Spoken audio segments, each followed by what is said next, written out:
আজকে আমি আপনাদেরকে শিখাবো কিভাবে গোসল করতে হয়। প্রথমে ঘর থেকে এভাবে বের হবেন, বের হয়ে রাস্তা দিয়ে এভাবে হাঁটবেন। এভাবে না হাঁটলে কিন্তু আপনার গোসলের প্রথম কাজই অসম্পূর্ণ থাকবে, ঠিক আছে? আমি কিভাবে হাঁটি আপনারা খেয়াল করেন, ঠিক আছে? এই যে এভাবে হাঁটবেন, এভাবে হাঁটতে হাঁটতে পুকুরের ধারে চলে আসবেন। আর আপনাদেরকে একটা গুরুত্বপূর্ণ কথা বলি, গোসল করতে হলে আপনাকে অবশ্যই পানিতে নামতে হবে। পানিতে না নামলে কিন্তু গোসল হবে না।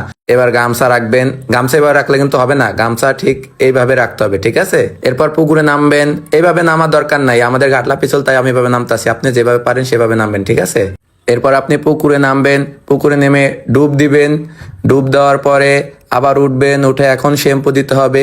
আগে উজু করে নেবেন। এরপর হচ্ছে শ্যাম্পু থাকতে হবে, শ্যাম্পু না থাকলে কিন্তু গোসল হবে না। শ্যাম্পু দুইবারে বের করতে হবে, একবারে যদি সম্পূর্ণটা বের করেন তাহলে কিন্তু গোসল হবে না, ঠিক আছে?